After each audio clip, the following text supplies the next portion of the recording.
keras di sini. Okay, thank you for the thumbs up, friends.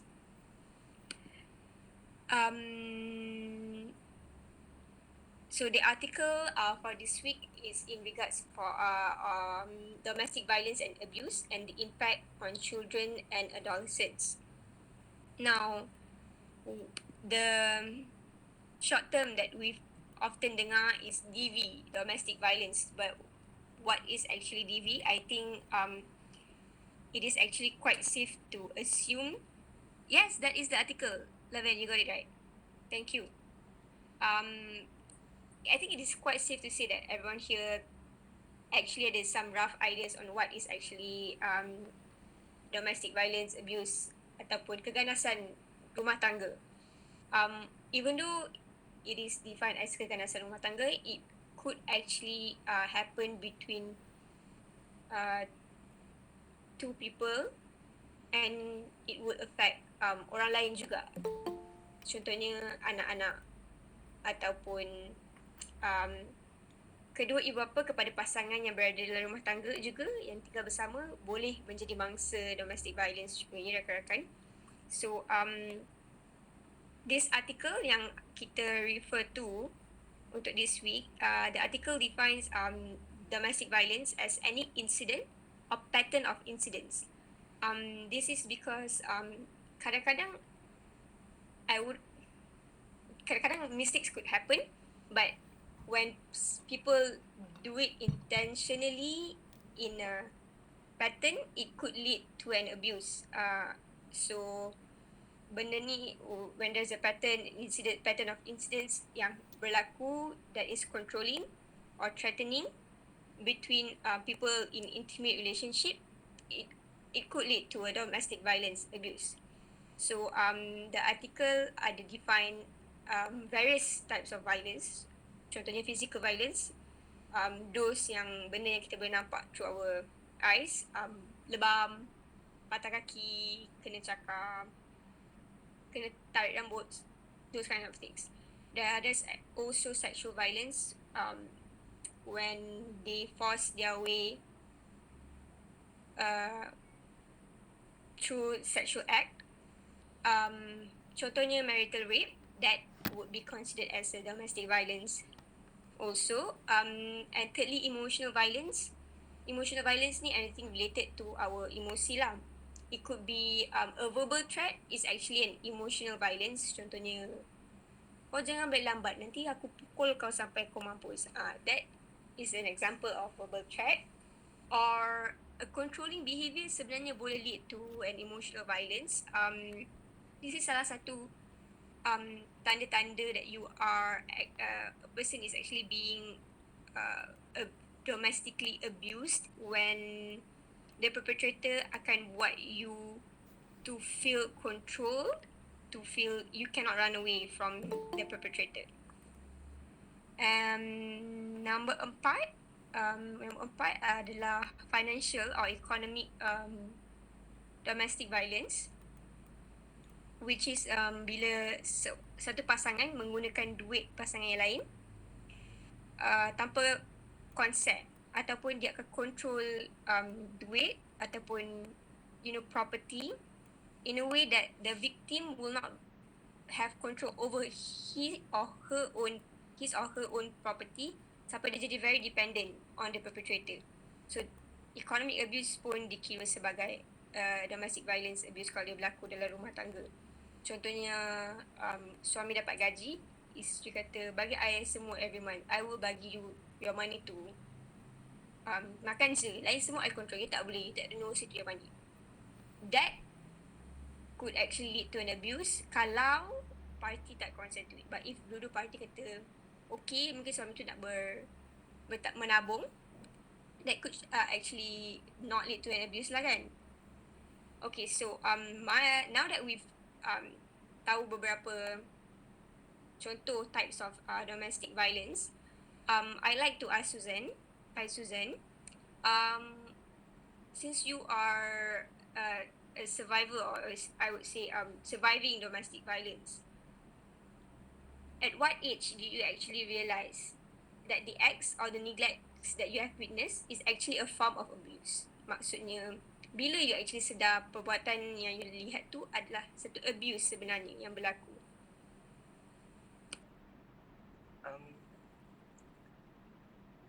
Actually, so to say that abuse in my family, I can say it's from my father, and he didn't just abuse me. He abused my mother, who's also you have you seen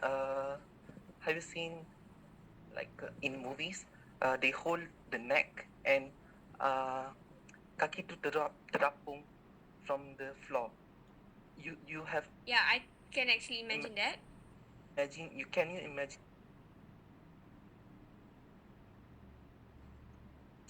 So for me, what age I have experienced that since 5. So I'm not sure, but I'm not sure the details of it. But I'm pretty sure about he was drunk. He was very bad. He didn't even how to say. Yeah. So at age of 5, I know that it happens, and until age of 18, which is like few years ago, he even slapped me in the face. I had blood coming out from my mouth. I had ulcer, have to face with that and all. And yeah, so imagine living with a father of abusing father for 18 years and still going to school and face all of it together. So yeah. Okay, thank you for sharing, Susan. Just a reminder to everyone, this topic is really heavy. So if you think that you are not able to listen to this, you can always stop listening and just leave the session if you feel to do so. Um, yes, so Susan said that at the age of 5, dia sudah sedar yang whatever that he's seeing is actually a form of abuse.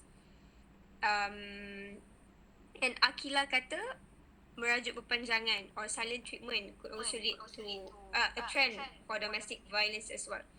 Okay, I would like to bring you guys my attention. I don't know if many of you guys are on Twitter, but there are a lot of times that I've come across to this term of crazy girlfriend term, whereby some, I wouldn't say girls, right, even boys, some people out there actually glorify the act of making their partners jadi crazy with like their daily antics, I would say. And I personally am not sure where did actually benda ni stem from. And one of it, yes, macam Akila kata, tiba-tiba je nak diam, silent treatment, or like, you know, menghilang secara tiba-tiba. Yes, thank you, Jasmine. Twitter can actually reaction kalau say true. And yeah, it's sad to see, young girls glorify benda ni. Because benda ni could actually lead, when they got married, they get married, it could actually potentially lead to a domestic abuse. Okay.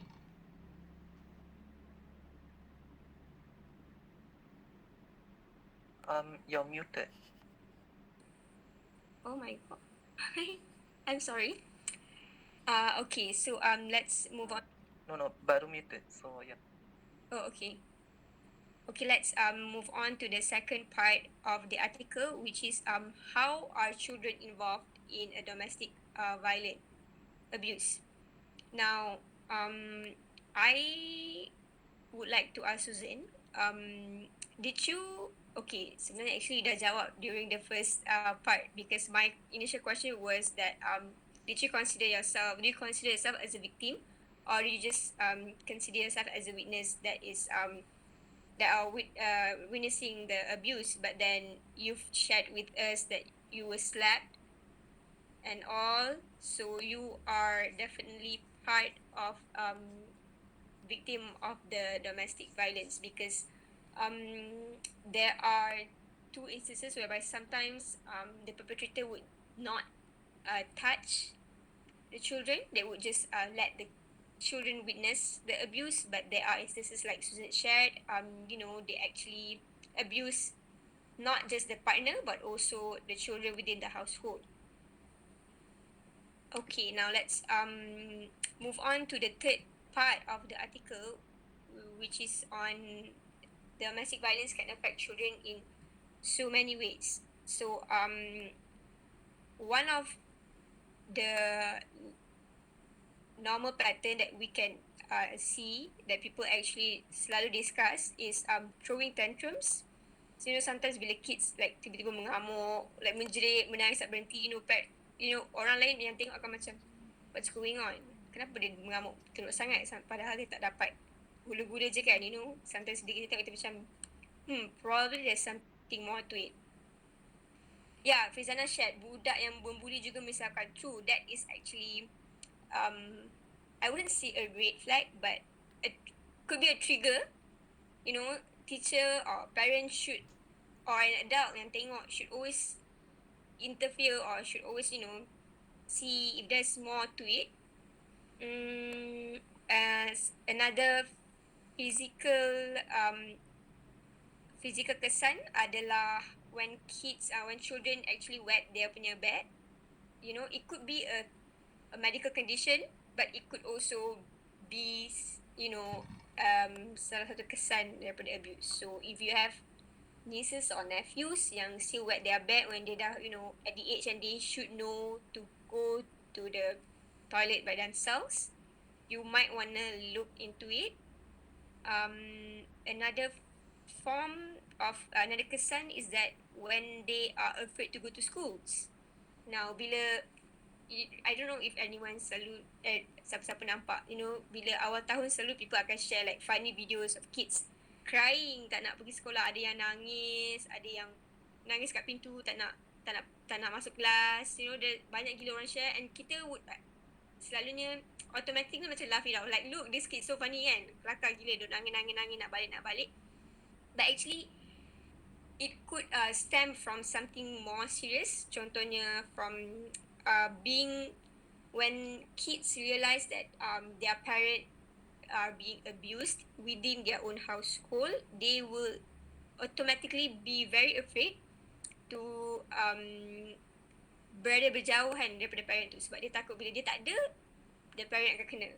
So this is actually one of the example of kesan. Akila share when a kid wet their bed, that is caused by anxiety, and if they have constant nightmare, it's a symptom of PTSD. Yes, true. Or any physical changes to children, kita kena selalu, kita kena be very peka, cakna towards our children around us.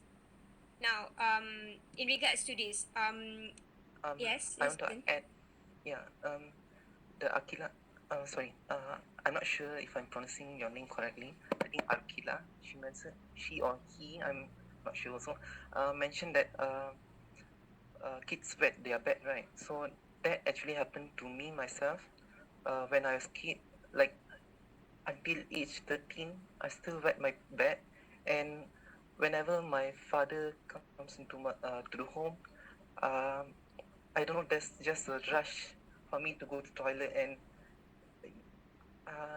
the fear is there, yeah. Okay, thank you for sharing, Susan.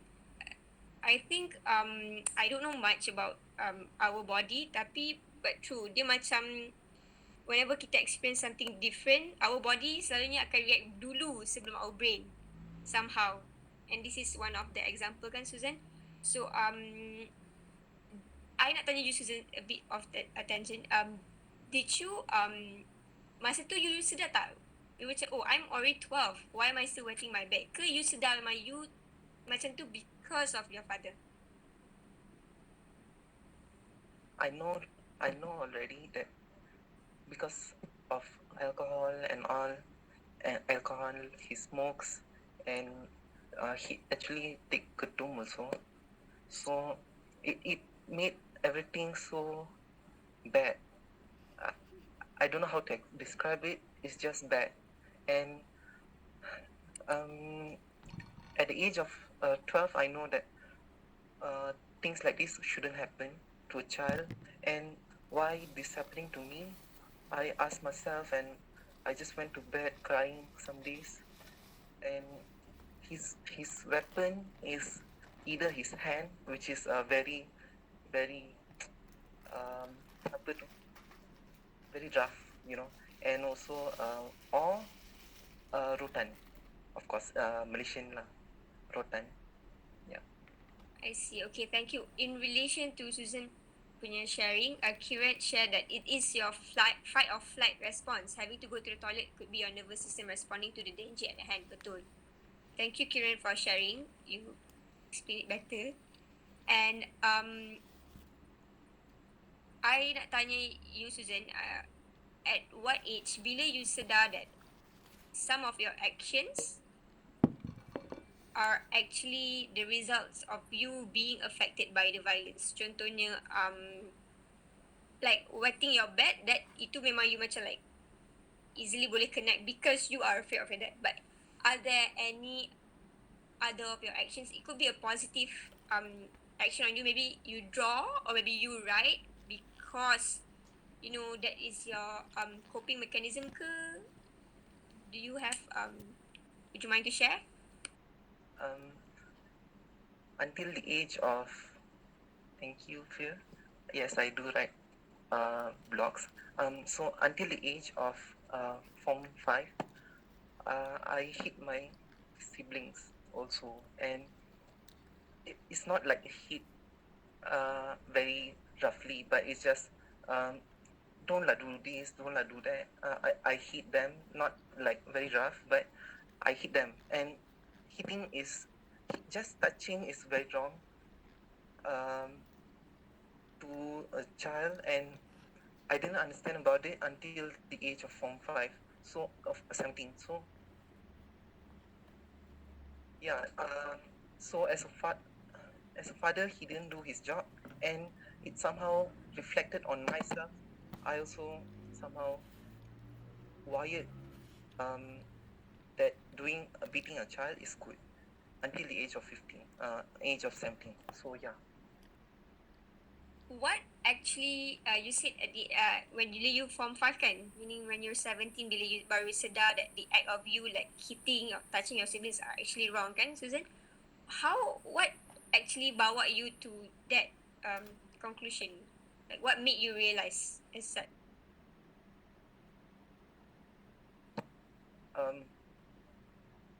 Maybe because of my mother's compassion. At age of 18, if you still remember, that was the last time that my father beat me, and that was also the last time I hit my siblings. And so, how to say, the last beating of my father, it somehow sparked that doing this is wrong. And after, it's a long story, but to make it short, after my father beat me, I left the house. I went to college and studied, and it's just that's it. And that loneliness made me aware that what I'm doing is wrong. What my mother have gone through is sad, and what I am, it's just karma somehow. So would it happen back to me? Would my children hit me back? Or yeah. So it's just a cycle of life, I can say. Okay, but what actually made you realize that the last hit was the last hit? If you faham. My mother, I left the home, right? So my mother, she stayed in the house. She also kena beat, and it was even worse than my childhood time. She actually got sent to hospital for a while, and so yeah. For my family, we are financially unable, not able lah.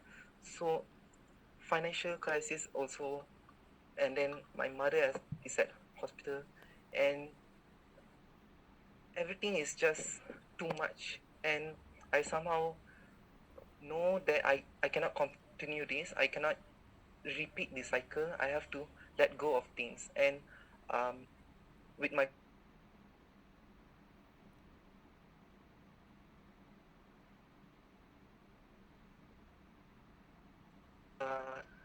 not speaking with him is a karma to him, so that when when he passed away, so that his punishment later in life would be less of burden.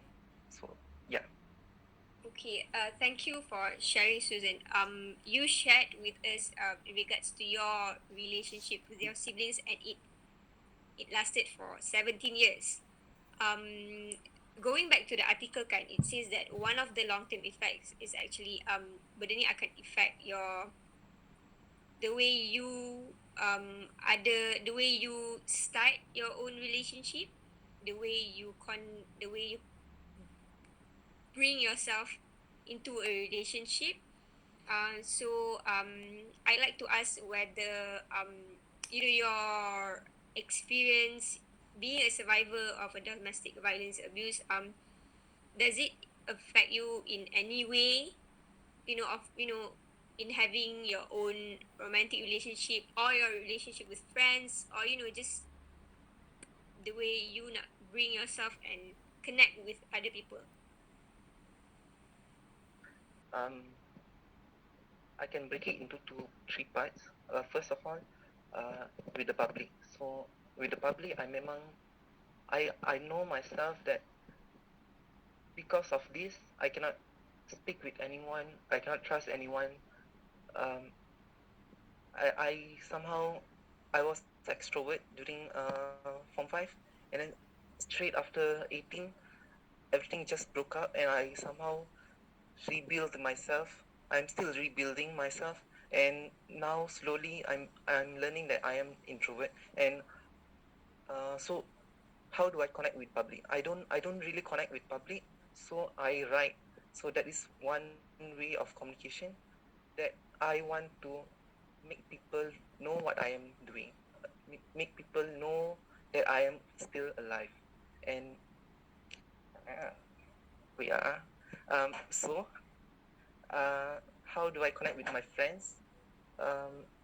My friends, I don't really have friends, so not like really close friends, but yeah, I don't have really close friends. And even though I have them, we don't communicate much, and everything, we all are so busy, we all are so the, the friendship, how to say, the friendship, you say, you can call someone else as a buddy. I can never experience that. So yeah, that's for my friend. And for the third is lover. So loving, for me, uh if okay, never mind.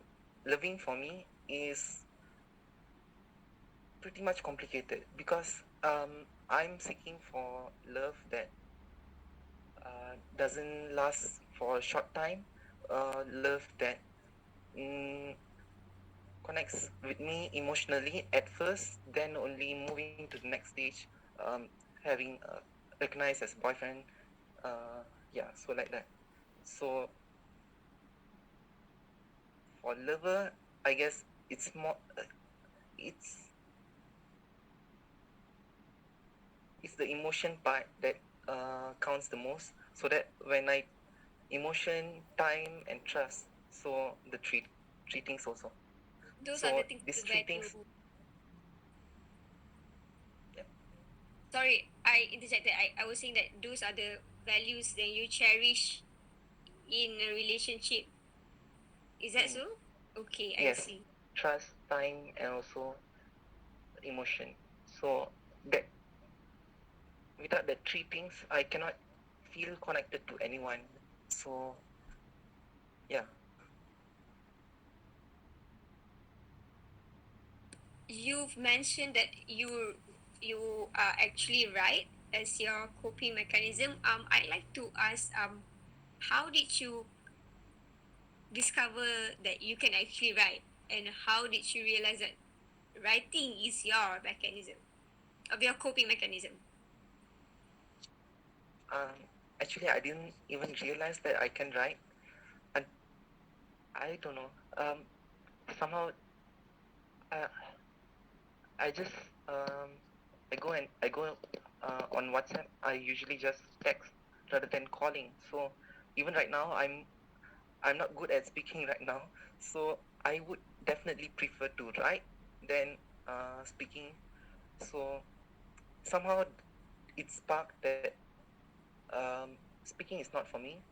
Writing, it could be for me, but how should I be able to how to say, I used to write to my friends like pretty nice messages and poems and stuff like that. So why not? Wonderful. Maybe this is a thing that I always had in myself. It's a talent, that hidden talent. So maybe this is what I do best. So I just write, and now I'm creating blog lah. I see. Okay, thank you for sharing. And you have lovely friends, Susan. Kalau kita tengok kat chat box, a lot of your friends are saying that they love you. So I hope you love them back. Okay, and I like to ask the floor. What about you guys? How do you guys if students punya cara to cope to write, what about you guys? Would you guys do you guys mind to share with us this, you know, your way on coping life as a whole? Like for me, I am lucky. I have a wonderful family, and my coping mechanism from nothing is sleeping. Is by sleeping. Okay, everyone, but solo window shop Frizana, Oh my god. anak orang kaya. Fatin Farini said, making stupid jokes. True. I've discovered stand-up comedy seronok rupanya. And you know, just dengar orang. And Fatin, if you ada any jokes nak share dengan us, please do so. I'm waiting. Lokman Hakim cakap boxing. Oh, that's wonderful. You pergi boxing kat mana? Shavinder Singh kata photography and editing wonderful. You must be a great photographer. If you nak jual mau and you know just apa orang panggil? I'll get back to you, Shavinder. I'm sorry. Apa orang panggil that? Ambil gambar. If you just want to join our social events in another 50 years, bila COVID is gone, you can do so. Kieran said art and music wonderful. Jasmine, gaming mostly cool. Cool gamer girl. Najwa Yaakob take a long shower too. I think banyak dah orang share artikel about actually like by not doing anything, contohnya by taking a long shower, you our mind akan start to relax, and masa tu kita akan dapat banyak idea sebab masa tu baru bring kita relax. If that makes any sense. Amira kata Yes, it painting. makes sense. Thank you. Amira kata painting wonderful. If you nak share since any of you guys punya you know, artwork or your thing, you can always tag Mau. Kita akan always open to share you punya or support you punya activity. Mahira kata exercise. You exercise apa je Mahira? Rizana juga kata Liar. oh my god, I did not say that, Susan. Rizana kata Netflix documentaries. Okay, if you guys tengok any fun basically if you guys do anything, just tag Mau, because it's wonderful to you know to always exchange things to do dengan rakan-rakan. And play with my cats. Yes, Jasmine. Kucing adalah terapi paling murah, like free of charge. You just pergi jalan and ada doktor kat jalan-jalan tu. Puja cats. What about you, Susan? You suka kucing ah? Ke you suka anjing? I suka anjing. Anjing comel gila. Why suddenly? Okay. I love dogs, but I'm living in an apartment, so no. Understood. Oh, I'm sorry sebenarnya I tak tahu you dalam mau group lapor predator. Cool. Med- meditation, cool Putri. Wait. I think Selangor tak ada air. I nampak someone said something tapi hilang. Oh yeah, Fatih kata please I suggest Kumar from Singapore. I'll look him up. So I would also nak tanya the floor just to share if you guys have come across any children or any adult yang yang cerita to you, yang open themselves up to you in regards to being a survivor of domestic violence abuse, and how did you guys actually cope with it? Because this is my very first experience of listening or having a first-hand experience of mendengar someone share dia punya experience being a survivor of domestic violence. So I'm wondering if you guys ada any other experience and how did you guys handle it? And if there are any better ways that you wish you could handle it better.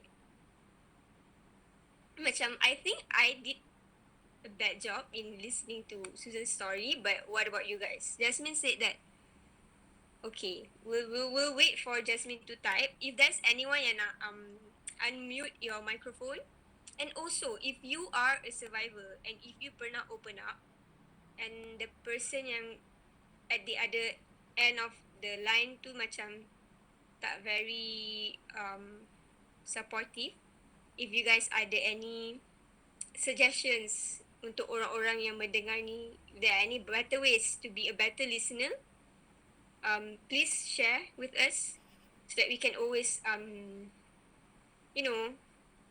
belajar from all of you guys. Frizana kata not to rush to rescue. What do you mean, Frizana? Not to rush to rescue. Luqman kata apply empathy. Betul, Luqman?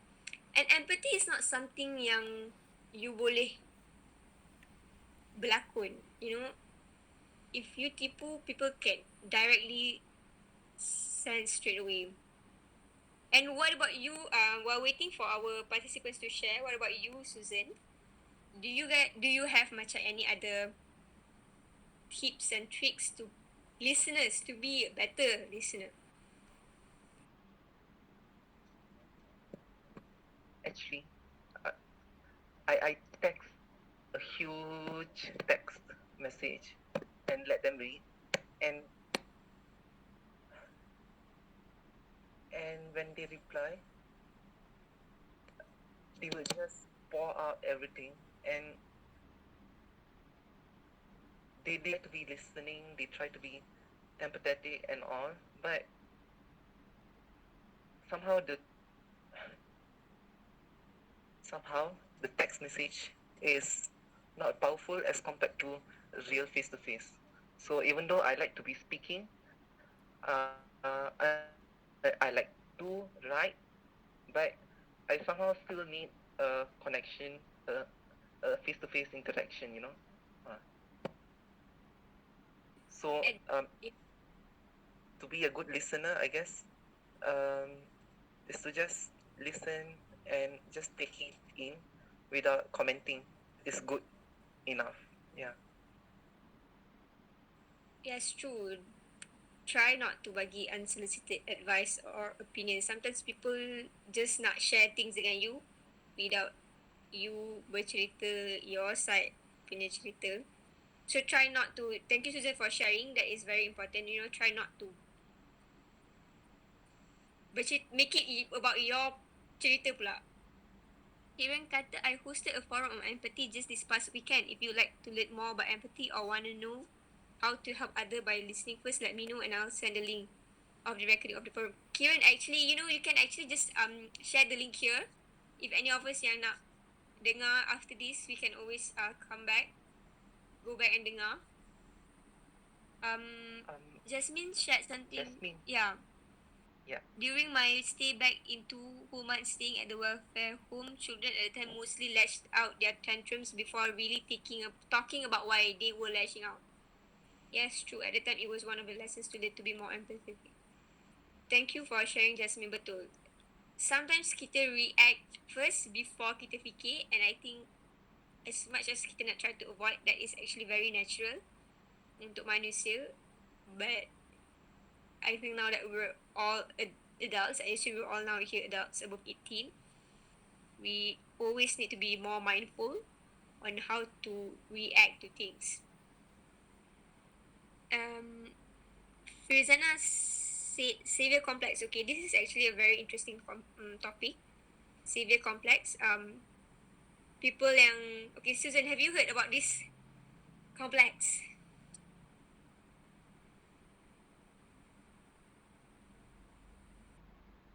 No, You talk first.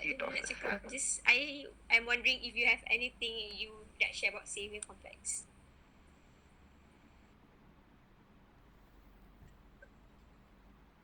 Okay, I'm sorry. You. I think I pun antara orang yang ada savior complex. You know, sometimes bila kita see people in trouble, sometimes they're not in trouble. For example, Susan cerita dekat I dengar. Lepas tu I macam, oh my, kesian Susan, I need to do something. I need to rescue him from the dark side of the world. And I put everything that I have, and I drop everything yang I ada to tolong Susan without, you know, berfikir dengan lebih lanjut. Sometimes before kita kena tolong orang, kita kena tolong diri sendiri dulu. Because we can't help people if kita tak complete enough. But don't take my words and you know jadikan ni hinder untuk you tolong orang. But be mindful lah, like I say, sometimes people jump into relationships thinking that they need to save this or that person. Sometimes people stay in toxic friendship, toxic relationships, thinking that, you know, if I tinggalkan dia, he'll be alone, he doesn't have anyone. Don't be that person, you know. Okay, thank you Mahira. Dia bagi link savior complex. Thank you. So if you guys nak read more on savior complex, please do so. Fatin Farini kata, I am guilty of constantly suggesting solutions whenever people come to me, because that is how I expect people to respond. This session has opened up my eyes. Thank you for sharing. I am one of those people as well, until I came across this one tweet. Orang tu kata, whenever people come to you, whenever people go to you and just cerita about their problems, always tanya dia orang. Like after dengar tanya dia orang, okay, do you need my help? And if they say yes, you tanya dia orang, what kind of help yang I boleh offer? If you know that you can help that person. But if they just say no, just take it. Okay, thank you for sharing with me. I hope that by sharing you are, you know, you feel better lepas ni. Something like that. Firzana kata, Fatih, it's never too late to change. Betul. Never too late to change. And Shavinda kata, I think the two important thing is time and listening. I think they are more into wanting to feel comfortable, wanting to be like themselves again. True. And tadi Susan kata, you wanna feel connected kan? You nak ada that face-to-face interaction, right? Correct me if I'm wrong. Yeah. And it's hard now in this pandemic. So how are you coping, Susan? Are you okay? How's everyone else doing? Kita tak boleh lepak. Yeah. Orang okay lah. That's why I write. So yeah, that's another communication that I have with the world.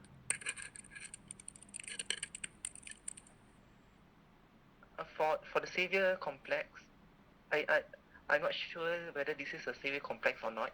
I guess my father have a savior complex. He always complains about life, what he's going through, and he always can overthink stuff, and some night he don't even sleep, maybe because of ketum also, but he don't sleep at night sometimes. So yeah, I guess he wants help, but he keeps it all inside, and he expects everyone to understand him, even though he don't really explain about what's happening. Yeah, I guess that's a savior complex. No, That could correct me if be I'm wrong. that could be it, atau some people memang overthink things that lead them to have this savior complex kan, Susan? Like Mahira kata being an adult is scary already, apatah lagi jadi parents too. I mean, we're not here to support any abuser or perpetrators, but it is sebenarnya itu pun salah satu kesan juga, being abused, they will turn into abuser, walaupun there's no scientific evidence, but there's psychological explanation to it kan. And yeah, thank you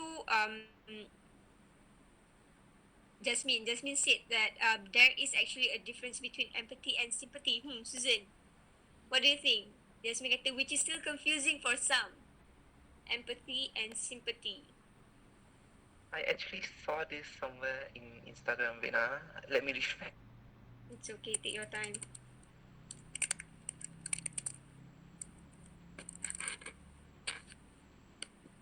Is savior complex and misery complex and sympathy?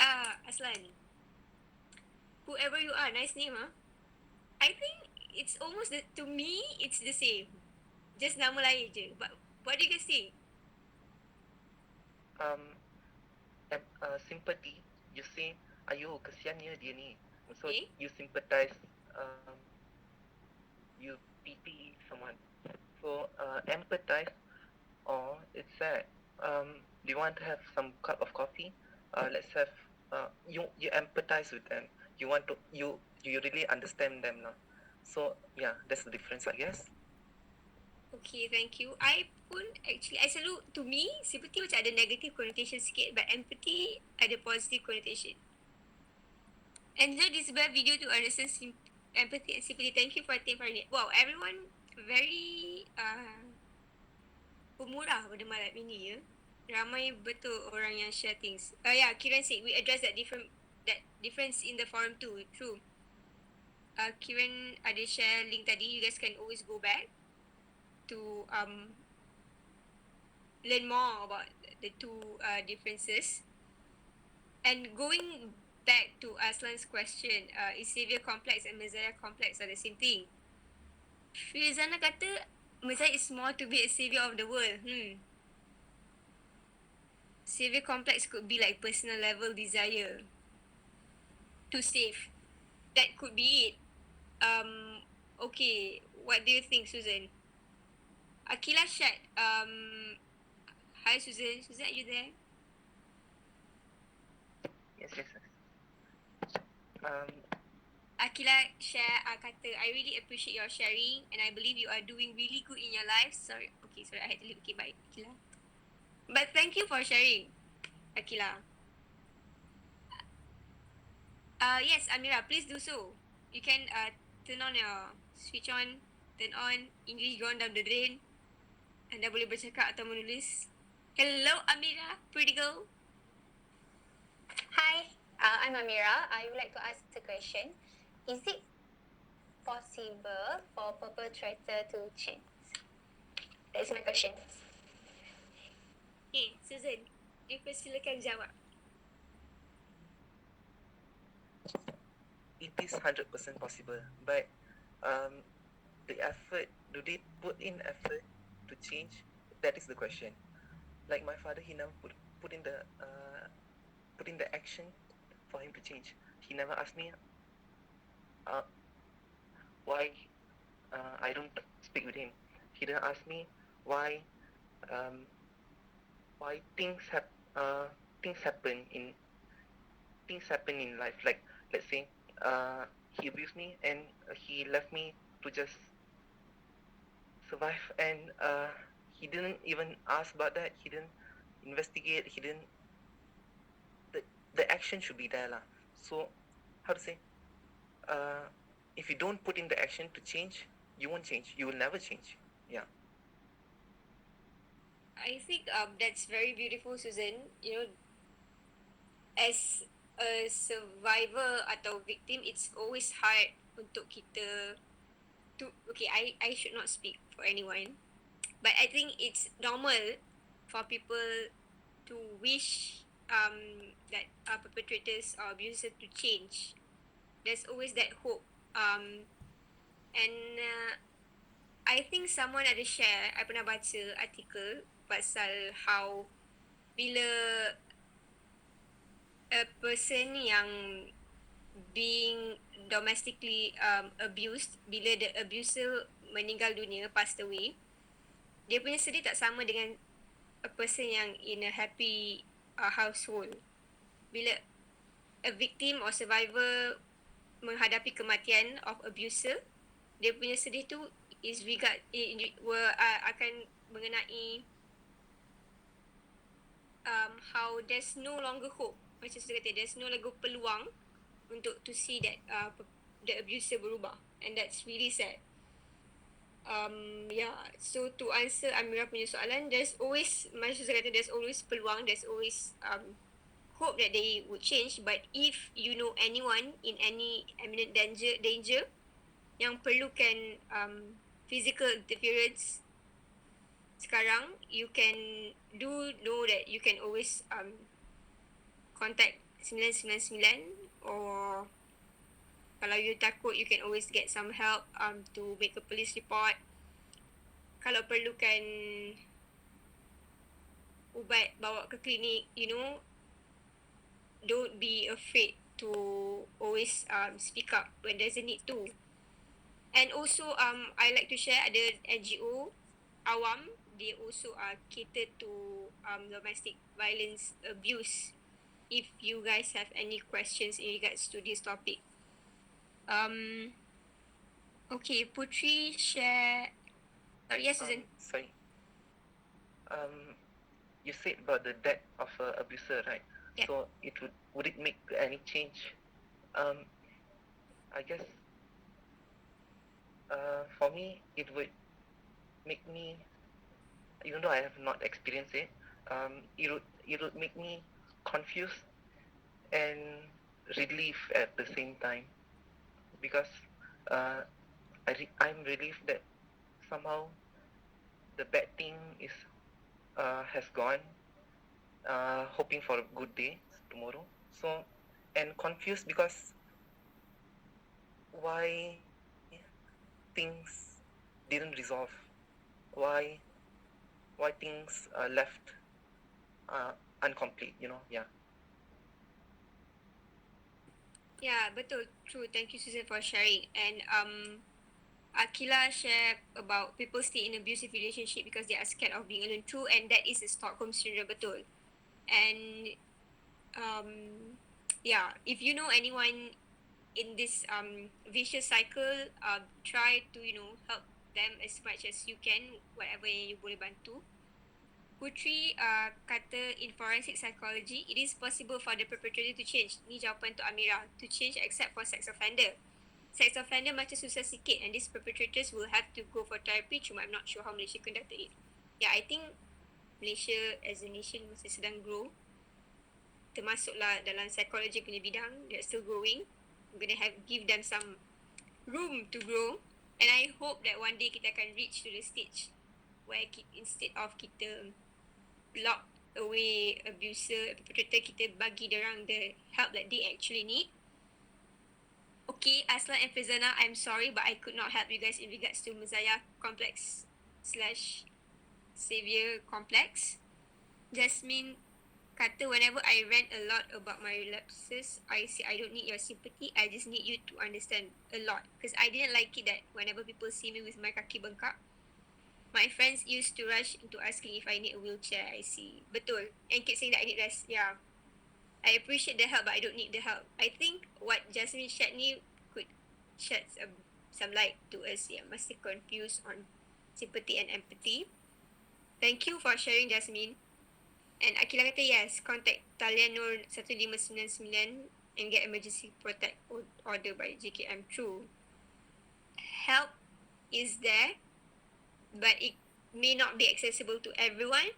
So untuk kita yang mungkin boleh bantu, even if kita tak boleh bantu, try to direct them to the people that, or organisation authorities that may help them. And it's 9:58 p.m. We're ending. If you guys ada anything last to say in regards to the topic, or any questions to Susan, or any other questions to any other participants, dijemput untuk share. Oh, Akila nak cakap. Okay, yeah, go ahead Akila. Lots of good resources, betul. Pada tanya, is BDSM illicit from domestic violence experience? Okay. Ada anyone yang mungkin boleh jawab soalan from Badran? Ada. I am so sorry Badran, but I don't have jawapan to your soalan. Kochi, Akila wants to say something. Oh yeah, Akila, please do so. I'm sorry. The floor is yours. A bit louder. Can you hear me now? Yes. Loud and clear. Alright. Okay, so the most important thing to do kalau you ada kenal anybody yang a victim of domestic violence is, okay, usually it's not easy to get out of domestic abuse lah, okay, because they will keep going back home and they don't have anywhere to go. So, tell them to prep an emergency bag, okay, and in the emergency bag have some cash money, and have your important documents, because you don't know when you decided that enough is enough and you want to get the hell out of that house. So, itu adalah very important things yang I always advise my patient, because I know they will keep coming to me and they will always like tell me this problem and that problem, and they don't really want to leave their spouse. So, just prepare the bag, one, and you need to have a good friend who knows about this thing. Jadi, that friend will be you punya safe place sementara when you decide to get up. Okay, satu. And nombor dua, BDSM tadi apa soalan dia? BDSM illicit from domestic violence experience. Yes, actually, yes. BDSM fetishes, it can comes from sexual abuse. All those kinks, it can elicit from the sexual abuse that is caused by the domestic abuse lah. Okay. I see. Thank you so much for sharing. So remember friends, selain daripada going to the authorities, you can always simpan have your emergency bag. I think that's a very helpful tip. I tak pernah dengar. Thank you so much for sharing, Akila. Kalau ada anyone else yang nak share any tips in regards to this, yeah, I'm put up. And Badra, Akila shared a lot. True. And thank you, Thank you Akila. so much. And Yeah, and Susan, please take care of your mental health. Do do the DASS punya screening test to see. Sometimes you can get depressed, you can get lonely. So don't keep it to yourself, because depression can really kills, and it's like a number one trend. And I see that you have a lot of friends yang very supportive of you. Walaupun sometimes you don't know what to say to them, and I know that you can be thankful that, okay, bila orang ni depressed, they really don't know what to say lah.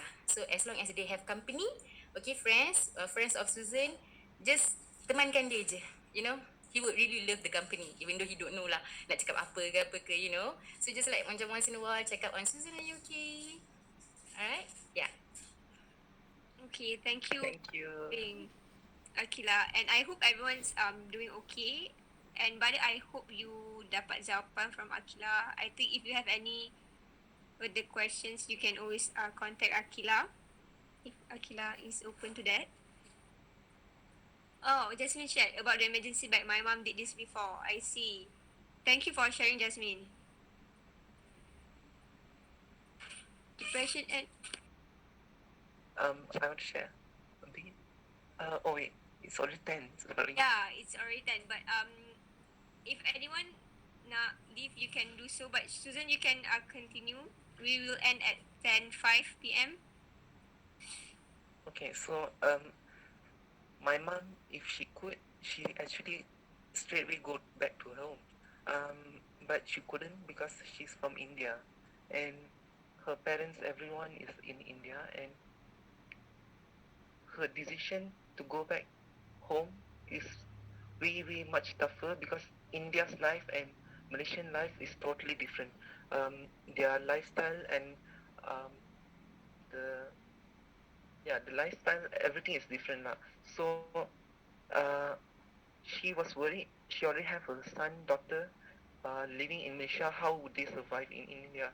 And how, you know, how would letting us stay in Malaysia with my father, would it be helpful? Would it even hurt her even more? So she stayed, and she's still staying with us until now. She was just passing just now.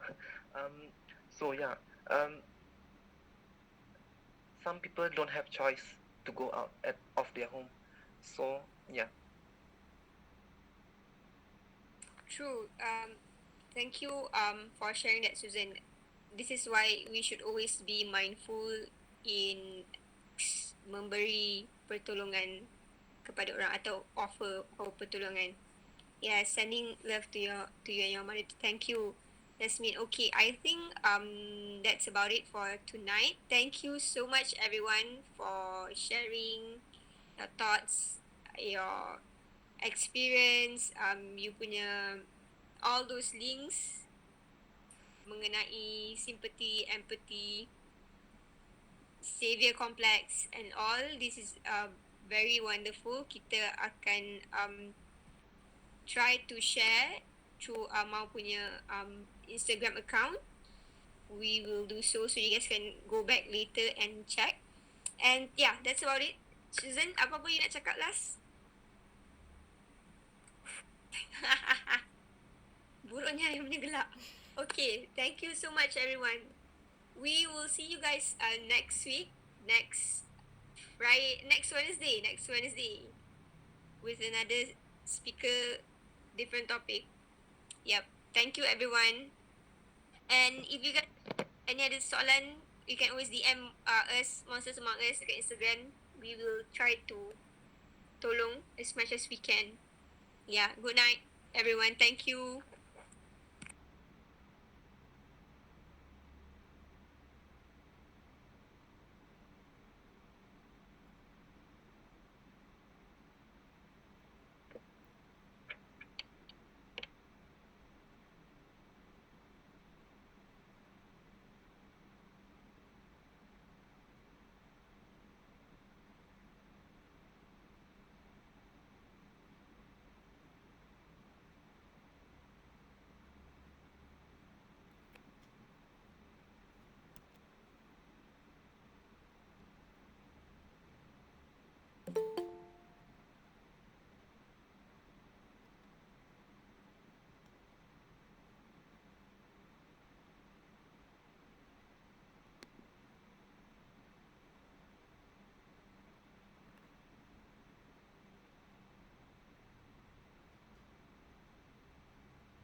Amira, do you have any other soalan nak tanya?